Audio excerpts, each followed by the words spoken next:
Hi. Welcome, welcome. Thank My you. name is Louise. I am the research director at the Center for Innovative GYN Care.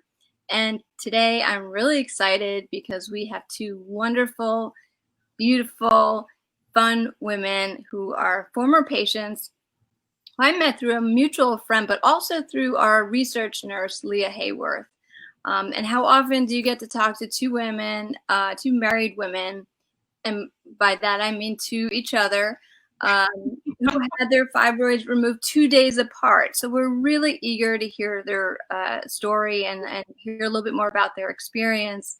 And I want you guys to do most of the talking, but I do have to note that it's Fibroid Awareness Month. And why do we even need a Fibroid Awareness Month? I was thinking about this. It's because by the time you hit 50, 80% of women have fibroids. Isn't that crazy? And half of those women have symptoms, and that's a huge deal because that involves a lot of pain and bleeding and bowel problems, as you guys know, and also potentially fertility issues. I mean, you only have one body, so you don't really like know what's normal and what, what's too much pain. And so that's why I think it's like super important that we keep talking to each other and we keep sharing our experiences. And so with that, I'd like to maybe Carolyn, you'd like to start. Carolyn and Dione, which one? Carolyn? I'm going to pick Carolyn. Okay. Let's start with Carolyn. Tell us a little bit about what you do, about your story, and your symptoms. A little bit about your journey. Okay. So first of all, I'm a teacher. I will say that. I'm a teacher and a coach, and I've coached soccer. This year I'm going to be coaching field hockey. Um, so when I was in my late 30s, about 37, 38, I was wanting to get pregnant. And so I had to go to the fertility specialist to figure out, first of all, as a lesbian, how was I going to get pregnant? What was the best course? And I wanted it to be successful. So they ran the battery of tests. And at the time, they said I had two small fibroids and that I could, most people could, still get pregnant with the fibroids that size. So I went ahead and proceeded.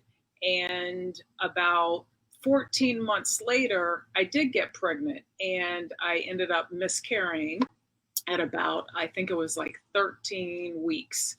And they said it was because I had a fibroid about the size of a grapefruit. Okay. What? Hold on.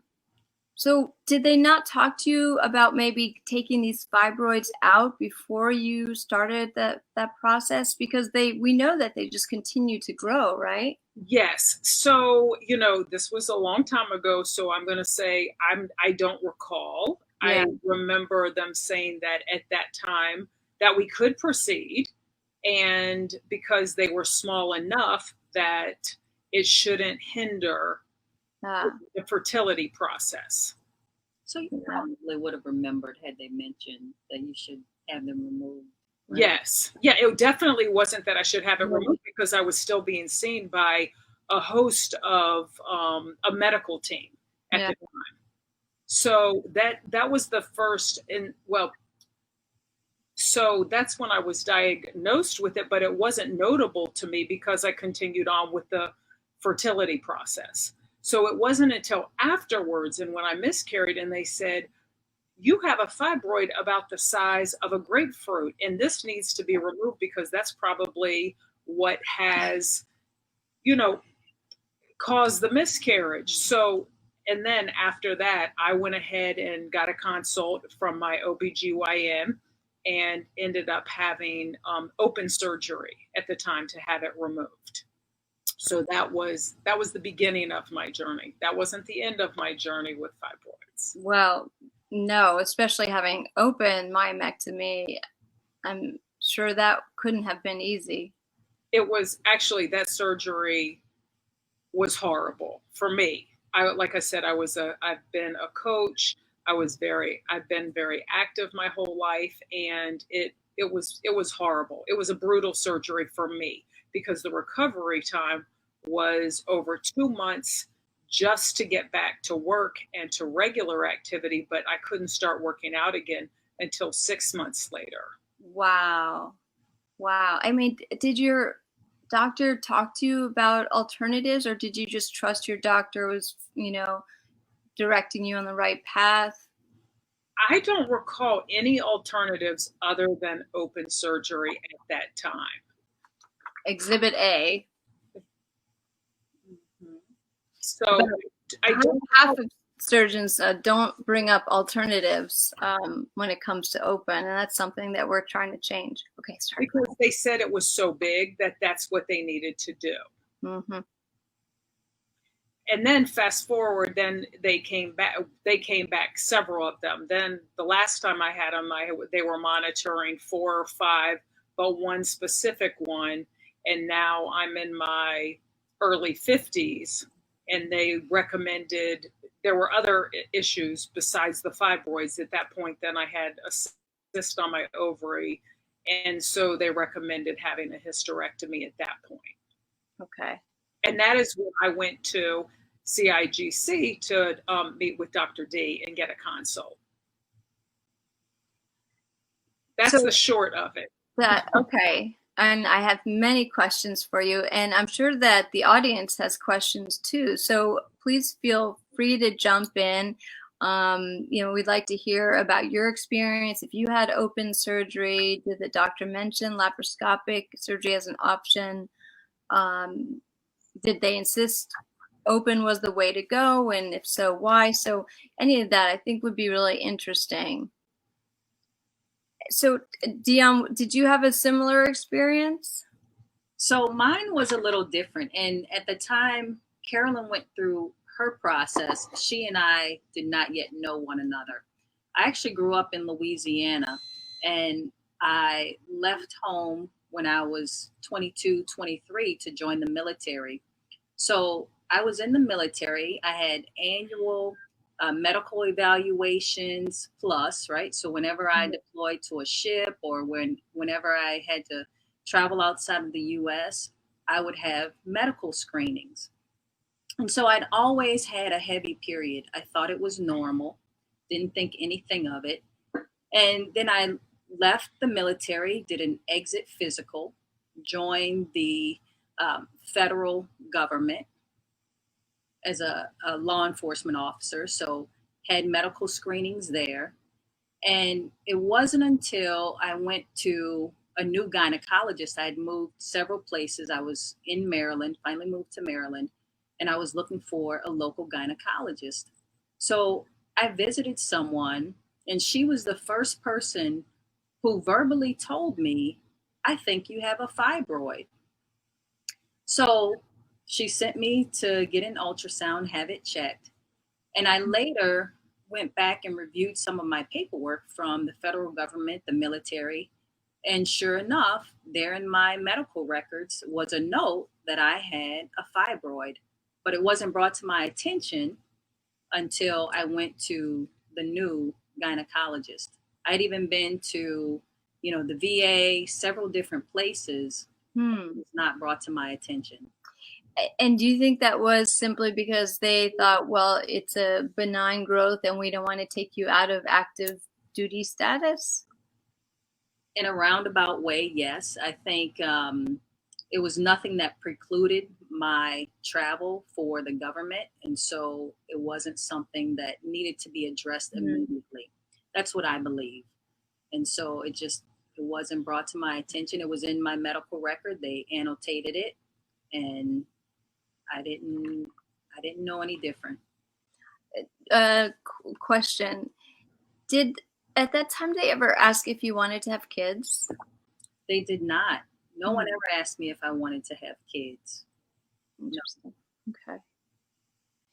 And did you, because later I know we've had some conversations in the past where you said that there was a family history, but you didn't know about it. So like, how did you find out that you actually, it was common in your family? So it's interesting because Carolyn had done some research for you guys, and she asked me to join the research groups.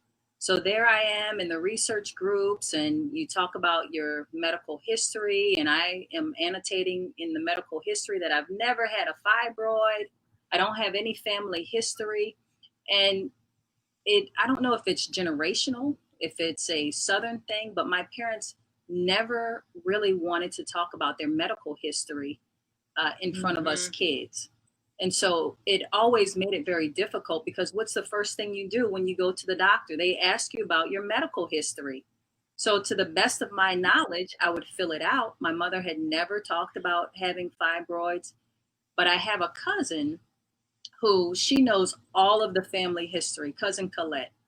So I happened to be talking to Cousin Colette, and I said, I have this fibroid. And she said, oh, I had a fibroid. My mother had a fibroid. So my aunt, her sister had a fibroid. We have fibroids that run in our family. So that was when I initially found out that I had a medical history of fibroids. And she said, in fact, I think I remember from my mom that your mom had fibroids. Wow. So that's how I found out. Wow. I'm wondering if anyone in the audience has a similar experience, whether their family communicated about GYN issues. If there were, was that an open topic, or yeah, that's interesting, and obviously we all need to be talking about it more. I'm curious, Dione, do you know how large your fibroid was? Well, my fibroid was larger than Carolyn's fibroid, larger than that grapefruit. And let me just say, Yeah. right. If I may back up, my mother and I were very close. So, we talked about a lot. My mother owned a florist. I worked for my mother before joining the military. We were together a lot. And probably before leaving for the military, I would say that she was one of my closest and dearest friends. Wow. And we just did not talk about those things. And the same thing with my father. My father and I were very close. I was the baby girl. I was, daddy's little girl. And he hated anyone to go to the doctor with him, because it was just personal information. And so, as close as I was to my parents, I still did not fully know their medical history. And yes, my fibroid was so big they had to cut it into pieces to remove it. So I'm going to interject here for a moment, because I was in the process of scheduling my surgery to have mine removed and to have the hysterectomy. And Dione comes back from the doctor and says, they say I have a fibroid that's taking up my entire uterus. And this was probably right when I was ready to schedule surgery. But then that's when we started having this dialogue of, okay, what does this mean? You're going to now need surgery, because they said after my consult with Dr. D, I said, Dione, you need to go see Dr. D too and get a consult there. And so that's when I pushed my surgery back, and I'm sure we'll talk more about that, what that was like for us to schedule it, because then we found out hers was just as important to get done kind of in a timely manner as mine. Okay. What other decisions went into that to have them done? I know you guys were trying to schedule for the same day initially, right? Yes, we did. I know people at work were like, what are you doing? What? Who's going to take care of who? Right.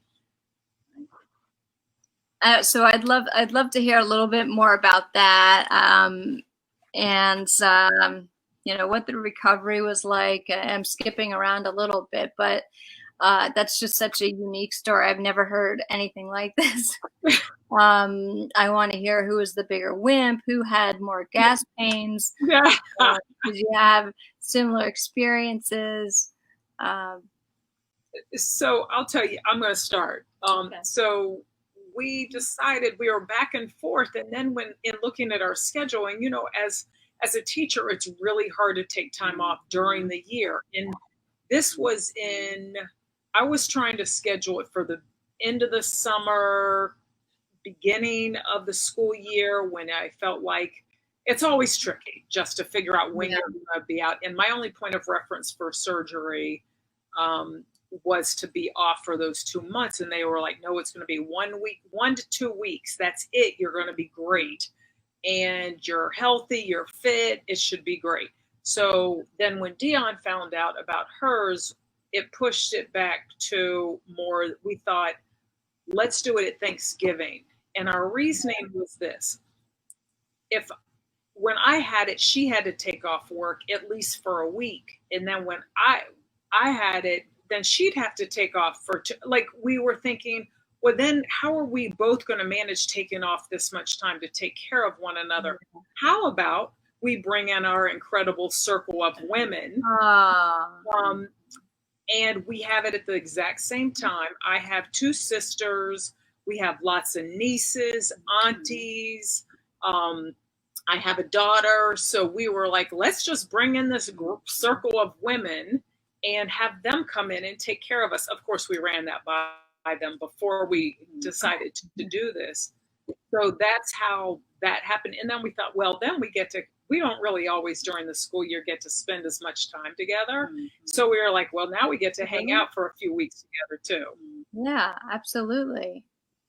And just speaking of timing and jobs, I was just thinking, if you had gone with an open, also known as abdominal surgery, that would have also had a really big impact on your jobs with a 6 to 8 week recovery. And you said actually that you weren't running around for 6 months. Yeah, to actually get moved, like to exercise and start working out again. Yeah. The first time. Personal question. Are you ready? Ready. It depends. She's ready. No, she's ready. Okay. So I was wondering if you could speak a little bit to being married as a lesbian couple and maybe how you were treated, of course, by our physicians, but also in the past. Like, did you ever feel discriminated against by a surgeon or a fertility clinic? Or I think this is still relevant. Things have gotten much better, of course, but I think it's still an issue. You want me to go first? You go first. Okay. I said you're ready. Okay. So I will say my past OBGYN was excellent, and I didn't feel discriminated against at all. I was open. I loved every doctor in the practice. It wasn't, I will tell you, at the fertility center I went to, I did not get a good vibe at all from the nurse to the doctor to, the people that are assigned to you. They're always like, here's your one contact as far as a nurse. You can call them. I definitely did not feel a good vibe, welcome. There was nothing blatant, but I just didn't have a good feeling. And I'm somebody that trusts that. And yeah, I believe it.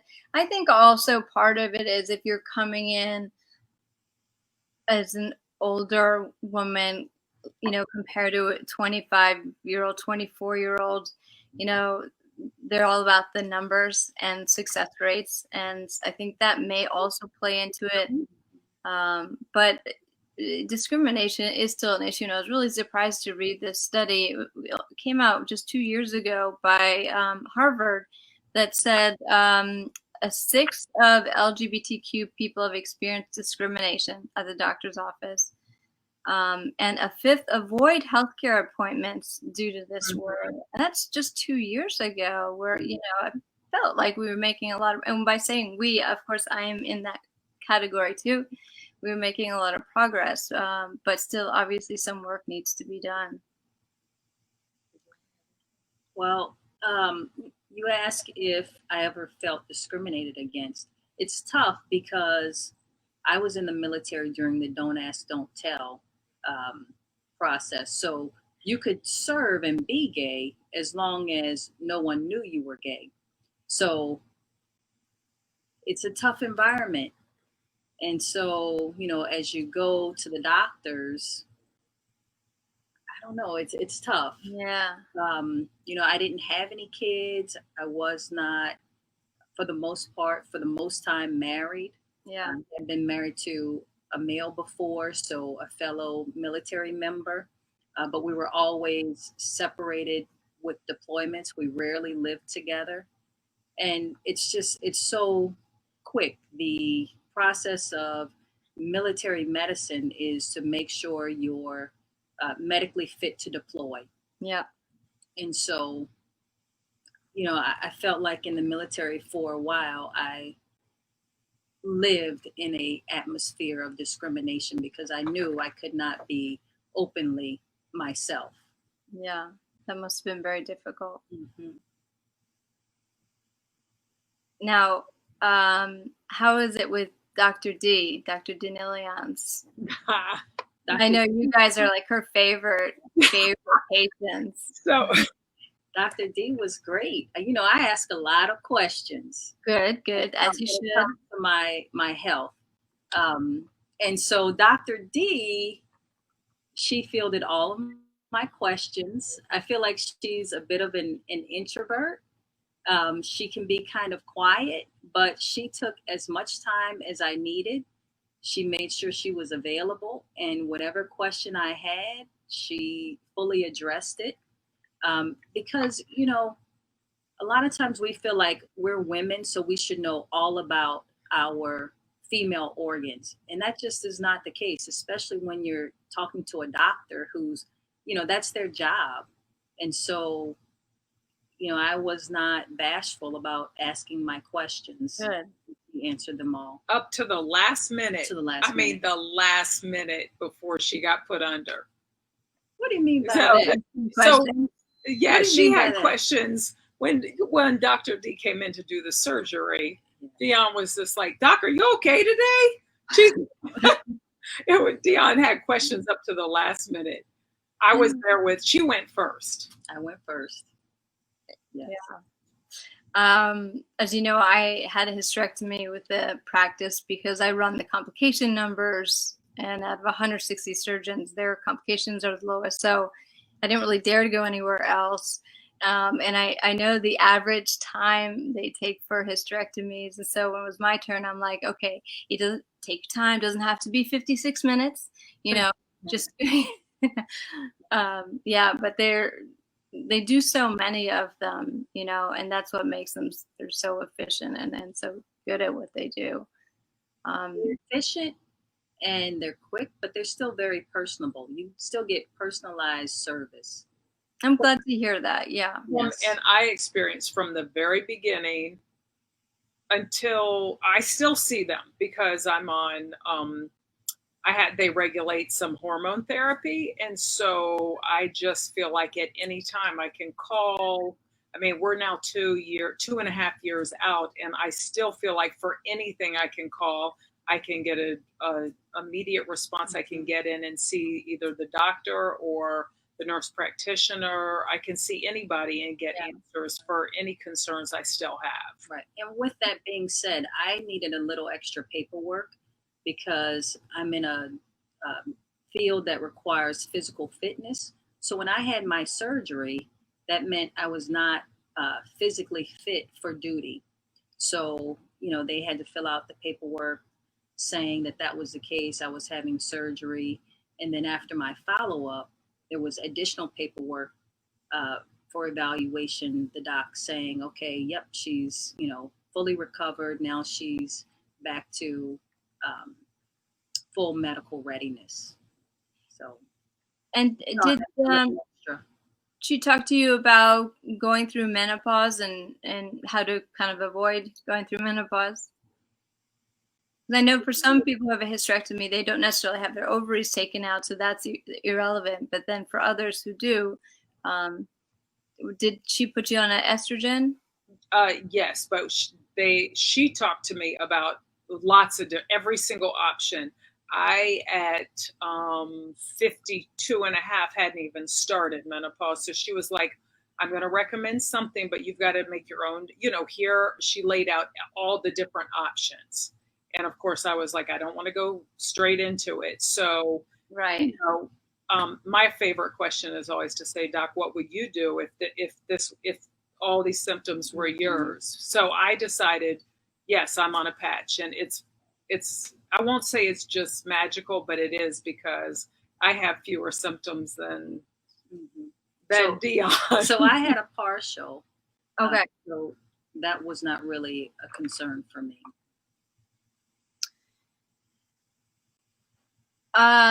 Life better now? So it's been 2 years? It's been 2 years. Fully recovered? Totally. Yeah, I bet you're missing your period. No. Well, it's interesting because we were both very heavy. We had very heavy periods.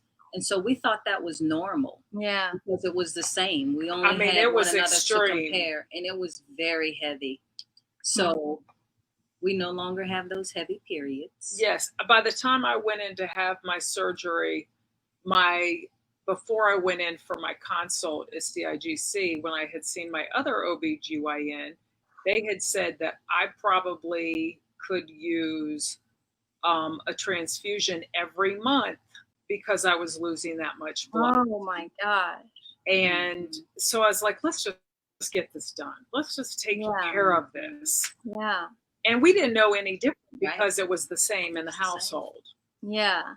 I mean, there's one perk, right, is that you can compare to your one partner, but for most women, they really don't have a way to compare.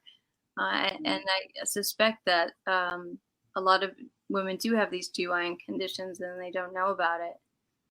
But I also want to bring up that I have 2 older sisters and then my mom, and we all had the same symptoms. We all had the same heaviness. So I was like, what's going on? This is normal. We all thought it was normal, but my oldest sister had a history of severe fibroids, and she ended up having to have surgery as well. She did. Yes. I have an audience question or comment I'm going to address, okay? Okay. I'm curious how much laparoscopic versus abdominal fibroidectomies, wrong word, I think, have changed in the last 15 years or so. I had 14 centimeter one removed. It was pedunculated. About that time, went into surgery with 80% chance that they'd be able to get it laparoscopically. When doctor got in there, he didn't like the look at it, reluctant to break it up and remove it. And ended up going to abdominal surgery. Okay, ladies, I would like to take this comment. Yes. Okay. And that's why these conversations are so important. Absolutely. So many women can relate to your stories, and it's so it's important to emphasize that in 98% of the cases, open surgery is not necessary. And one of my favorite studies, and the last time I did a Facebook Live event, I brought this up because I think it's so powerful. All right, so in 2010, that's the researcher Arnesen, very well known in the GYN community, he asked OBGYNs if they had to have a hysterectomy or their spouse had to have one, which route would they suggest? Which one would they go for? All right, 8% said open. Now, what percent of women are undergoing open today? Between 40 and 50%. And I think about that 8%, and I think maybe they felt guilty because that was the way they were doing it, so they felt like they should put that. But most of them said laparoscopic. And so I just wanted to talk a little bit about that. When I was doing a study at a local hospital, I realized that there were a lot of OBGYNs that were really just doing OB stuff and no GYN. 80% of the surgeons did 10 or less per year. But of those, there were the majority of them did one surgery over a 3-year period. I don't want to be that patient. I mean, imagine if you had to get on a plane. Do you go with a pilot that flies once every few years? Or do you go with a pilot that flies like 1,500 to 2,000 times a year? I mean, right? They have your life in their hands, and that's the way I think that we should be thinking about it. And I'm guilty as well for not asking for a second opinion. But now I think with more information out there, we can be Googling things. My hope is that more people will start looking for surgical specialists, not to divorced from an OBGYN and, let your OBGYN do your regular annual care, but then to seek a surgical specialist for your myomectomy, hysterectomy, advanced GYN conditions. We did a couple interesting studies, and when I asked people if they felt the need to seek a second opinion, let me just show you the graph on that one. Can you see this? Yeah. So the blue is no second opinion, I would guess. Yeah, so about 80% didn't feel the need to seek a second opinion. But then when we asked, would you recommend this surgery to friends and relatives, the people that underwent open, 77% said that they would. So it seemed like their satisfaction was tied to the relationship with their OBGYN. That's somewhat understandable. Yeah. Like yeah, I had it, right? You get it. I had a great relationship with mine, but that's all I knew at the time. And I trusted them, and I still think they're phenomenal, but was it the best? Like now in hindsight, I'm like, oh, I didn't even know that the surgery was an option. Yes. Yeah. Right. And now looking back, you were chosen. Yes, because it definitely impeded, all my day-to-day activities for a much longer period of time. Yeah. Our goal is really to create this symbiotic relationship with the OBGYN, where we just say, we'll take the complex cases, GYN cases, and then send patients back to you. Stealing patients. So we really want to kind of develop those relationships, because, if you're only doing a 10 a year or even less, they just simply don't have the skill or experience to do the surgery laparoscopically. And I mean, if you can imagine, so this is a laparoscopic surgery, looks like this, right? And it's quite typical. You have a camera in there, and you have to do the sutures with this little thing at the end and loop. It's difficult. You can imagine if I cut across like this and then open it up like this, I see everything.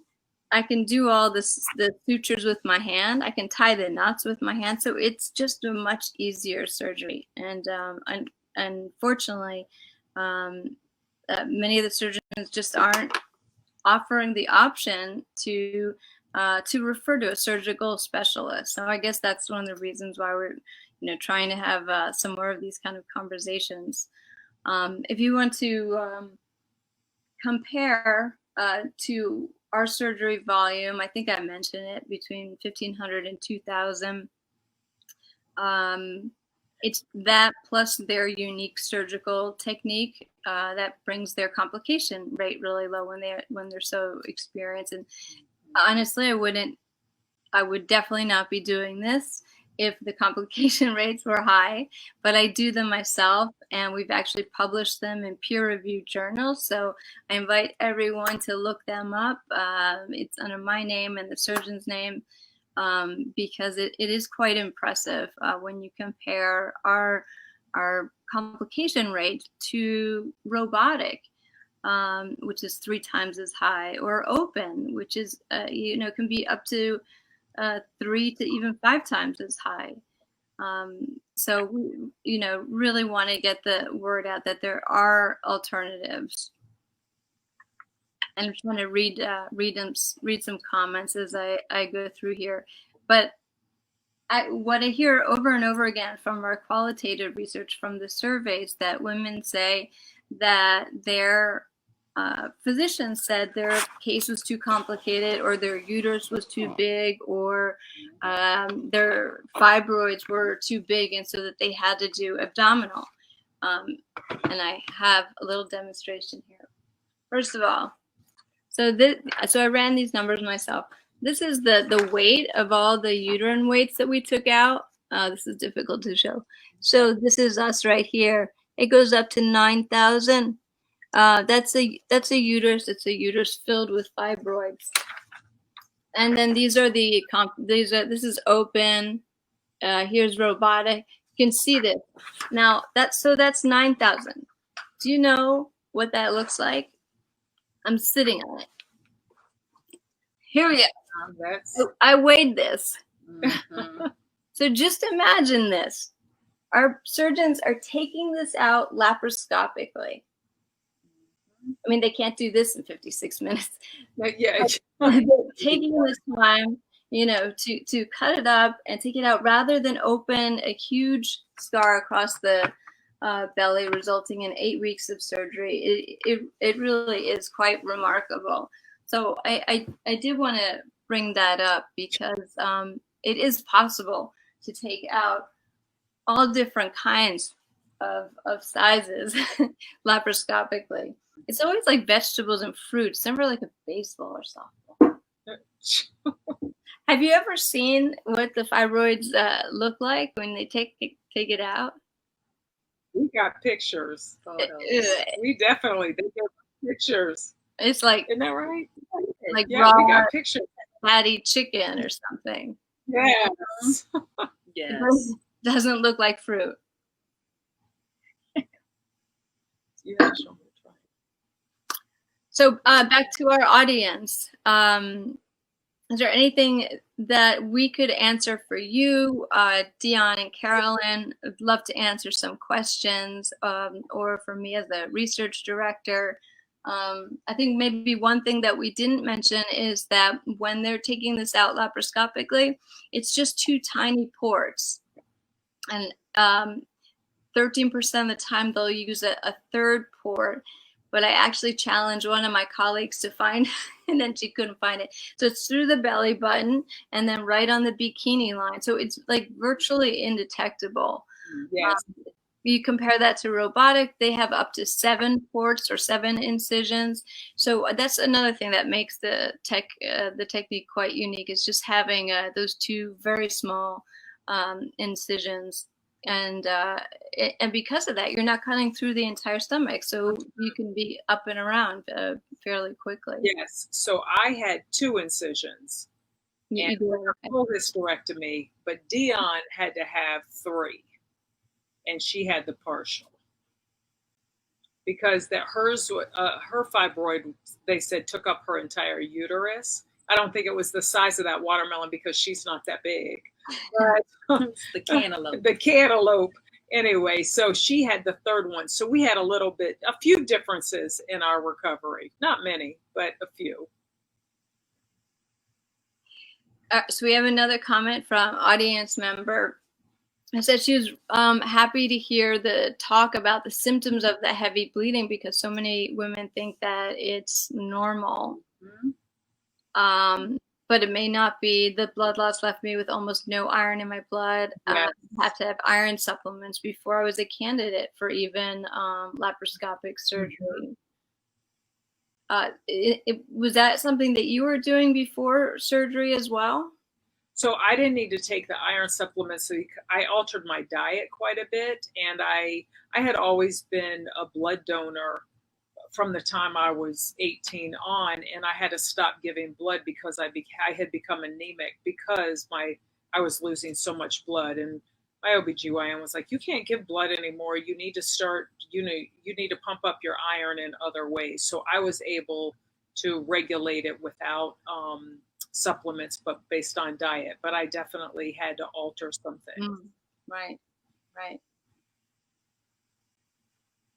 What advice can we give women? What would you guys say? I mean, one should probably talk to some family members, right? Mhm. It gives you a hint that maybe what you're experiencing isn't normal. I think that was a really good takeaway. But would you agree that going to your OBGYN for like your regular visits to continue to do that, but to seek a second opinion? Okay. So the best advice, definitely talk to your family. I know we have a lot of, we're aunties to many young women, Ah, and young men, and we talk to them. We talk to all of them, but we really talk to the young women about what is going on, and we're very open. And I just feel like that's helpful because it just kind of passes on family history, gives them a sense of what might be normal. Sometimes they want to talk to their moms, sometimes they don't, so just being open and talking to them. And I would say in terms of going to the doctor, I've loved my physicians. However, I have learned to value going for a second opinion no matter what it is. Whether Yeah. it I've had so many knee surgeries, I use that. Do I always go for a second opinion? No, but do I more so now? Yes, because I think that as advancements in medicine are occurring, that we do need to seek other opinions on who is doing. You had mentioned the more experienced, who is really specializing in very specific surgeries, or even orthopedics. They now specialize in different parts of the bodies. Why wouldn't we go to a surgeon who really specializes in GYN care? yeah, I think And on I our would website we have a list of questions to ask, just to, like what's your conversion rate and how many do you do a year? And Mhm. it's really important questions to ask. Yeah. And Uh, I would say with families, start the conversation, you know, for the women who are a little older who have children. Sometimes I think we want to protect them and not really talk about those things, but it's not about protecting one another, it's about preparing one another. mhm. And I just remember being in the doctor's office and filling out paperwork, and then later finding out that I have a fibroid, it runs in my family. And so, had I had those conversations with my mother, I felt I would have been prepared. But at some point, we become mothers, we become aunties, we become, someone's mentor. And so, start the conversation. And then, in terms of doctors, ask the questions. I know my father's generation, especially, it was almost as if the doctor was all knowing. And maybe he or she is, Mm. but we also play a role in what we're comfortable with.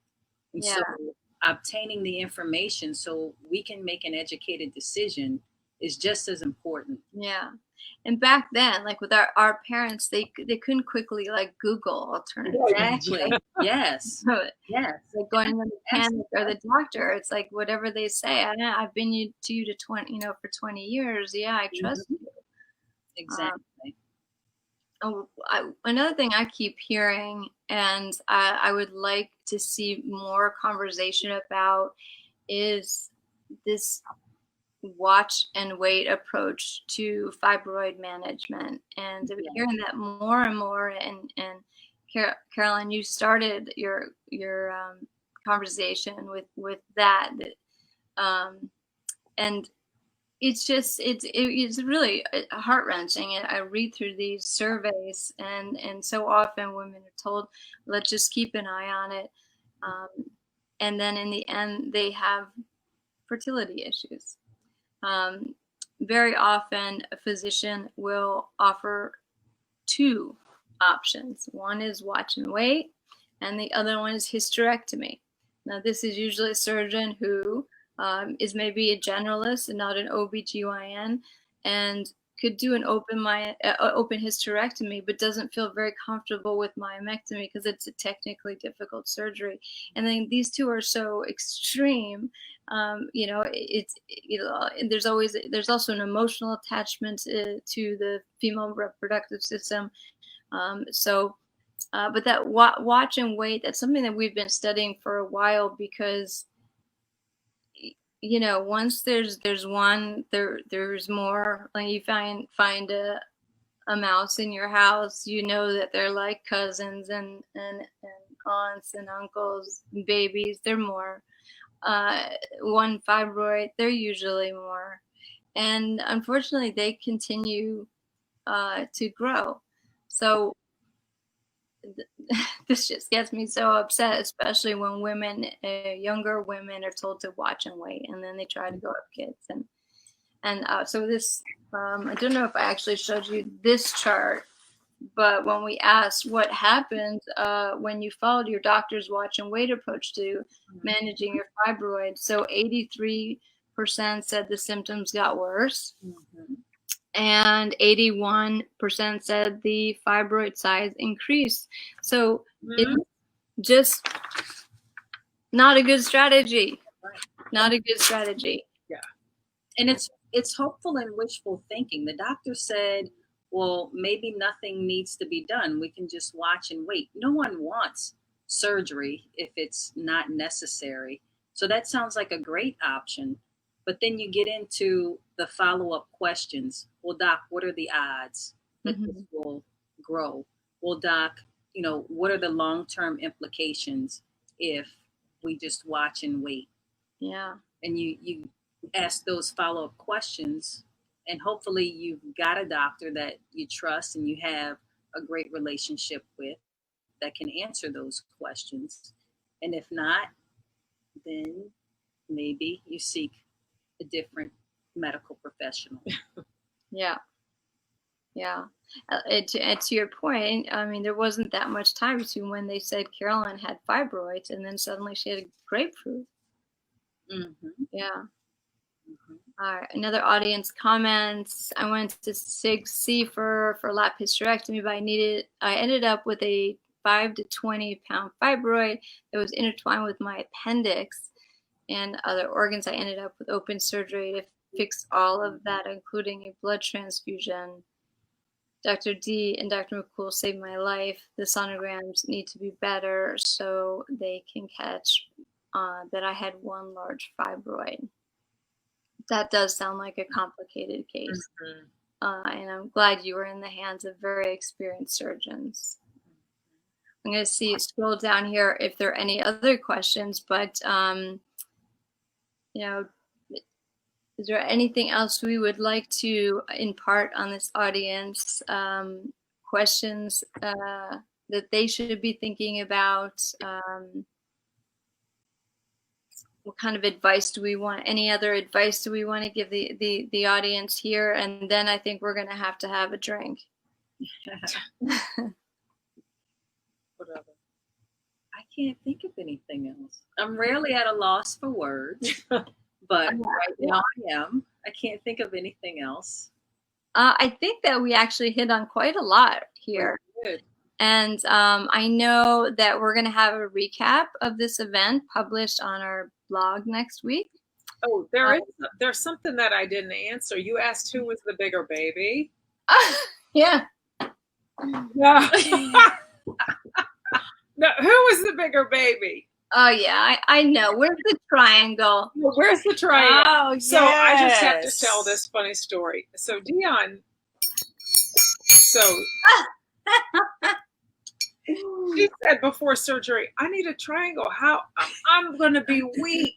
I'm going to be so weak. How am I going to get everybody's attention? So she came up with, she'll ring her little triangle to get help. That's right. So, our nieces were so happy. I love it.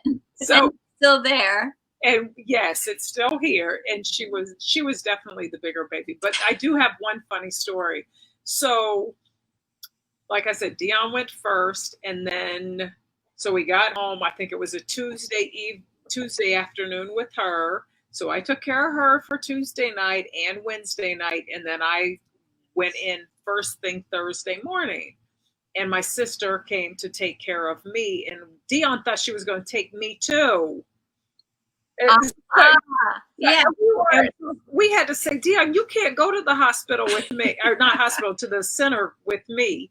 So you have to stay here. But she was fine to stay by herself for those hours. And so that night, though, my sister fell out and was snoring so loudly in the other room that we couldn't wake her up, even with the triangle. Oh, no. So Dione gets out of bed, hobbles over, and it's like, I'm going to help you. So here we are. She's trying to help me. That was a bad idea. Finally, we got my sister to come in and help both of us. It was a mess. That was a mess. I said, oh, I think this was a bad idea. I love the story. It's very unique. Well, thank you so much, guys. I want to raise a glass to you. I know I've been drinking throughout this whole thing, but I really appreciate you guys sharing your experience, and I think that this does help. It touches a lot of people, and I think we just need to keep talking about it. So thanks to both of you. Really appreciate it. Thank you for having us. Yes, thank you. Let's do it again sometime. Yes. All right, and now I'm also supposed to say there's a link to a survey, and if you would like to share your experience, you can click on the Women's Health Survey. There will also be a link at innovativegyn.com, Carolyn and Dione. And everyone who takes the survey will be entered in a chance to win a $100 gift card. Woohoo! All right, please take the survey. Yeah, do that. Absolutely. All right, thanks, guys. Appreciate it. Okay. Bye, guys. Bye. Bye.